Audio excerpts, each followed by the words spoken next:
Hi there. Hello, sir. How are Hi. you, man? I'm good. Thank you And so you? much for joining this afternoon.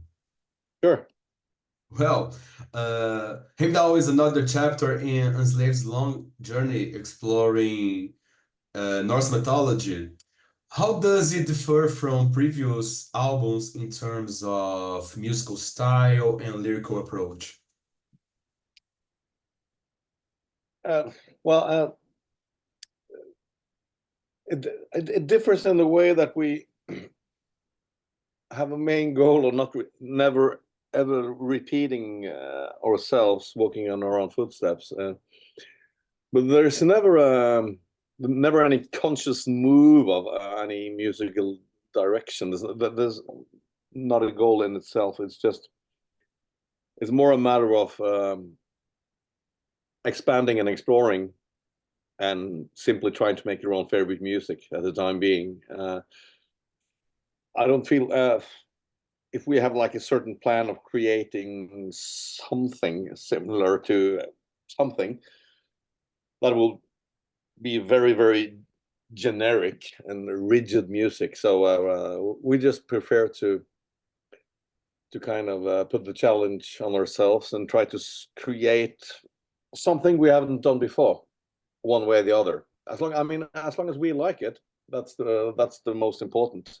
As long as we find it enjoyable, we cannot control what the fans might think about it and the audience. So that that comes in second row. But that's we could never do the same album over and over again and repeating ourselves. I mean, aren't there enough bands that does that already? So we try to evolve in our own way. Same with the lyrics. It's about lyrics is about having something or a concept that you want to take a closer look at, dig into. So for me and Ivar, it's always like turning stones, so to speak. And we like to write about things that we know very little about. So it's like a learning process. And the same with both the last albums, Utgar and Heimdal. Both are kind of vague concepts, broad concepts, but there's very little written sources about both of them. So there's a lot of guessing. There's a lot of discussions. There's a lot of discussions with. I have some scholars that I call up and ask nerdy questions to, and there are other sources, like not written sources, but like petroglyphs and stuff like that, and archaeology. So both Heimdal and what are you doing now? I'm trying to talk to this gentleman. So there's more like archaeological evidence that leads to our own theories and hypotheses, and so it's an interesting journey. No big answers really, just more questions, and then which is really fascinating. I mean, we always tend to write about concepts that end up maybe even more unclear than a David Lynch movie. So, but I mean, it's not supposed to be like one final conclusion. That makes it like pretty much uninteresting. We like to the listener or the beholder to have at least just as many questions as answers. It makes it more interesting that way. So when it comes to translate such abstract concepts into the music and the lyrics, is there any specific dynamic that you and Ivar use to create such complex and detailed songs?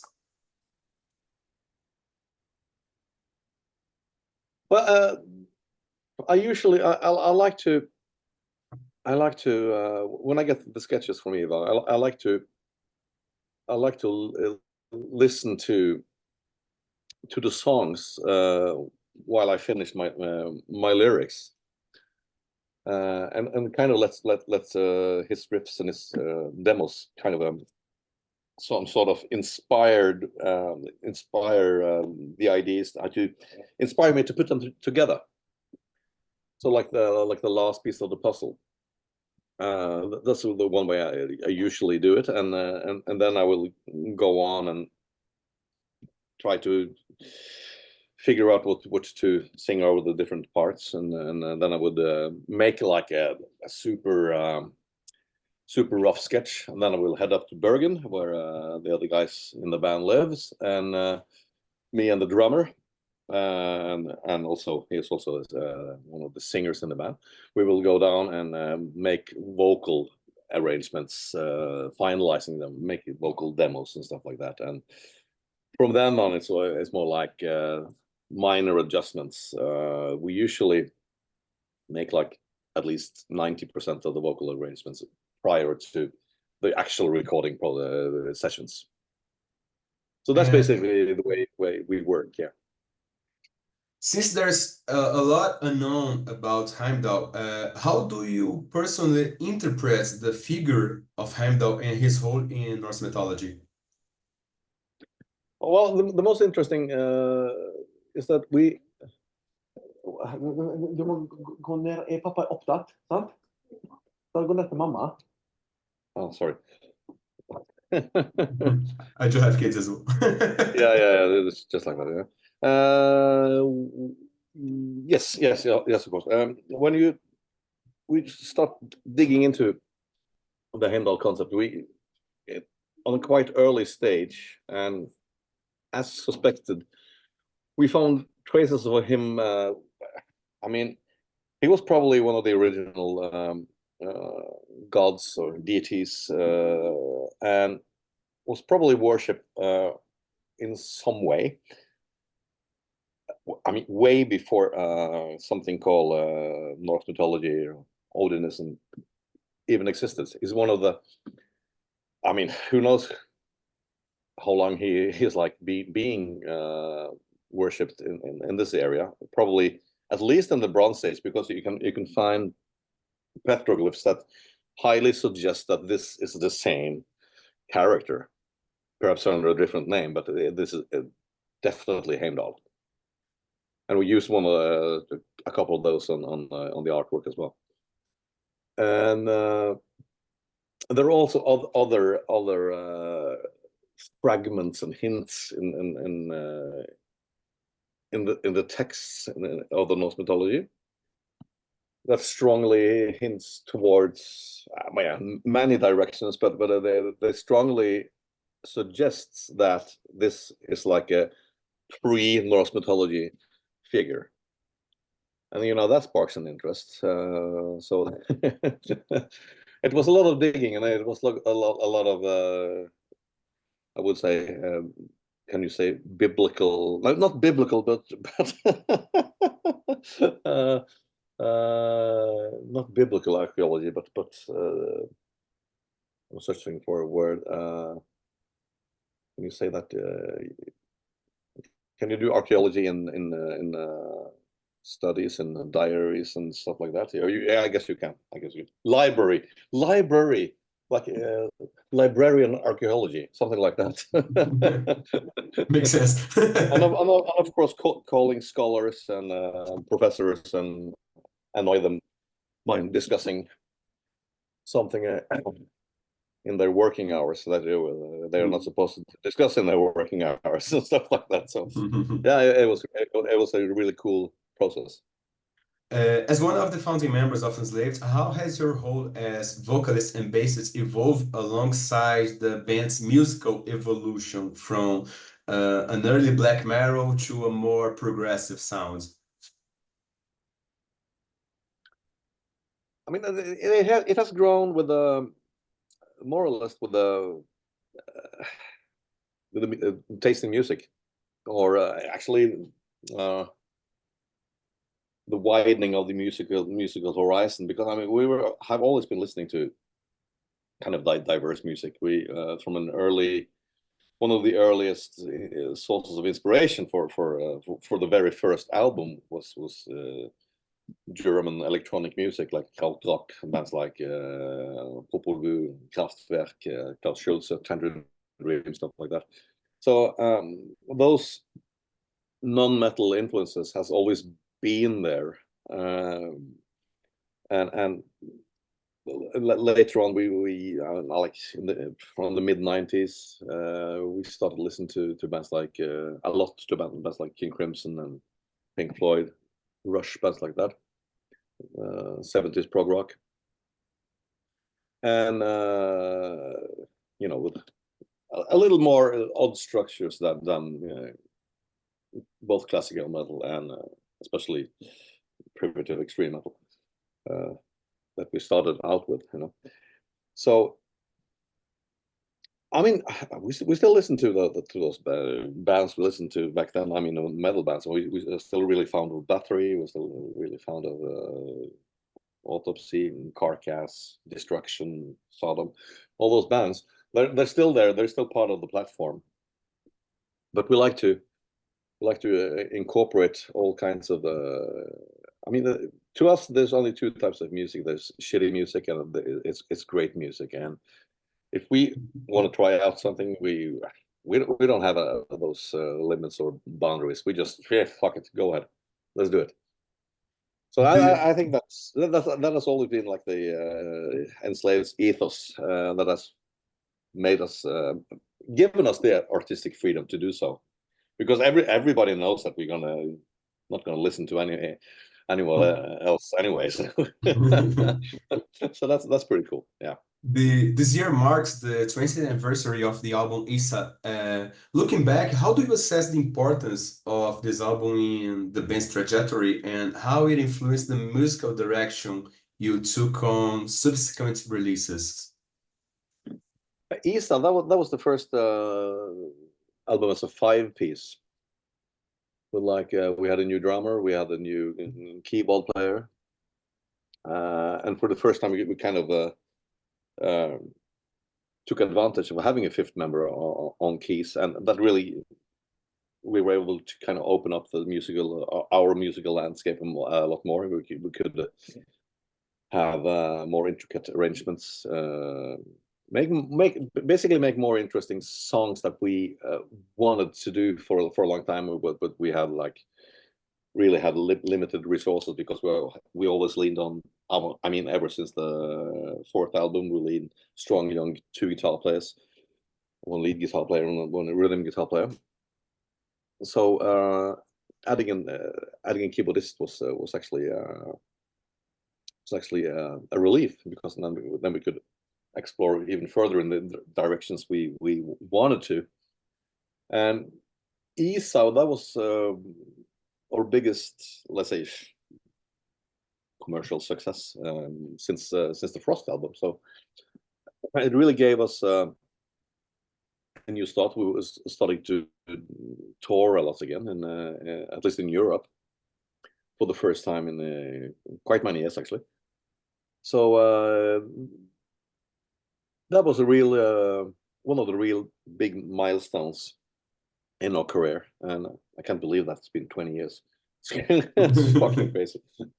How do you explain the longevity and lasting impact of this album on the metal community?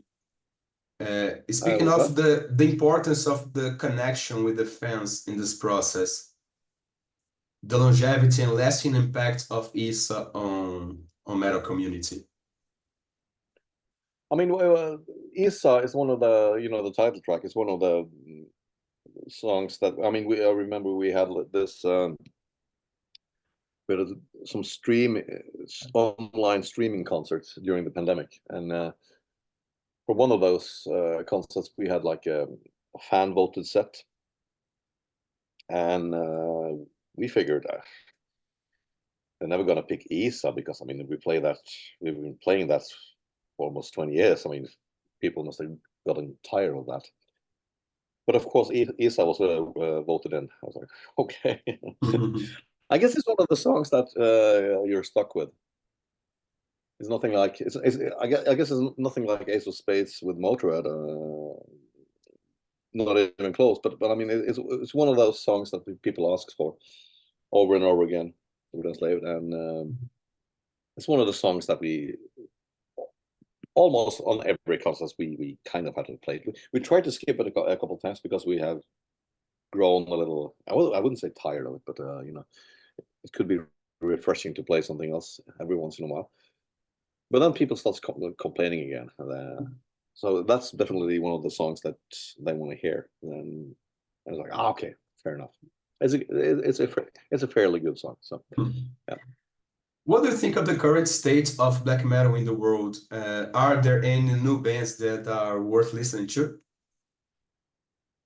I have to be completely honest with you. I have absolutely no idea. Can you ask me about the 70s Swedish prog rock instead, or something like that? I'm sorry, I have no idea. Well, so let's speak about your musical influences outside the metal genre. Who are your most important musical influences? Oh, most important. Yeah. You mentioned King Crimson and Pink Floyd, Rush, but I mentioned those. I can also Deep Purple. Yeah. Led Zeppelin, Lynyrd Skynyrd, the Beatles, Elvis, Tangerine Dream, Kraftwerk, Popple Vuh, Popple Ace, Merciful Fate. Oh, that's metal. That's metal. That's actually metal. What am I doing? King Diamond, Merciful Fate, Metallica. Only Metallica. TNT from Norway. I mean, there are loads of bands in various genres that I'm really, really fond of. And yeah, I like to. I mean, every once in a while when the kids are away, I try to dig a little bit in my. So glad you mentioned TNT, man. Yeah, it was a good band. I saw them in May. Yeah. Saw them in May. Yeah, it was fucking great. They were actually amazing. Yeah. Ron is such an amazing guitar player, man. Oh yeah, I mean, yeah, totally. Well, you know, Ronnie's biggest hero. Maybe Uli Jon Roth, Hendrix. Exactly, Uli Jon Roth. Yeah. And yeah, early Scorpions, one of my favorite bands. Absolutely, early Scorpions is fantastic. So good. In the film Metal: A Headbanger's Journey, you stated your opinion on church burnings in Norway. Can you elaborate your perspective on Christianity and how it might have influenced your vision on these church burnings? Well, Christianity. First of all, I mean, it was like when it first came to Europe, it was of course adapted by the high courts, the kings, stuff like that, and so it was like more or less it was more a political factor than it was any religion. You can see that a lot, most of the older religions, they kind of blended in and stayed quite a while after the introduction of Christianity. But in many ways, adapting Christianity was the easiest way for people, at least for even people up north in Norway and Sweden, and Denmark too. Denmark adapted Christianity a lot earlier than Norway and Sweden, obviously because they were closer to Christian kingdoms like France and the Germanic kingdoms, today's Germany. So they were a part of the continent. So they obviously got Christianized. You know, they decided that it was a good idea for building alliances to be Christian. So ever since then, Christianity has been some sort of a rotten political movement all over the world, and more than on the spiritual side. And I'm sure, I mean, And I'm pretty sure. I mean, if you dig into it, some church laws and stuff like that have actually gained society some benefits. Like, for instance, the church taxes, especially in Scandinavia, resulted that they were able to develop roads, bridges, infrastructures, and stuff like that. But I mean, it wasn't because of the religion, it was because of the system brought with the religion. So I mean, there's lots of ups and downs, but speaking on like a human level, I do not. I find the idea of monotheism and the obedience of one God pretty silly. I do, because I mean the human mind are far more advanced than that.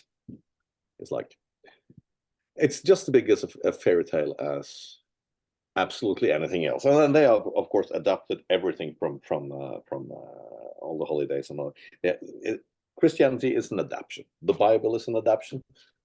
And it's all the holidays they have adapted, and they have agreed on you know, they had the canons and the meetings in Nicaea in 397 and the splitting of the other two Catholic churches. It's all very interesting, but well, I think I had 3 minutes to answer that question. That's some fragments of what I could say about Christianity. Yeah. Some years ago, Dave Mustaine asked that Rotten Christ be removed from a festival where Megadeth was playing because of the lyrical content of Rotten Christ. Has Enslaved ever been in a similar situation? No, I don't think so. But I mean,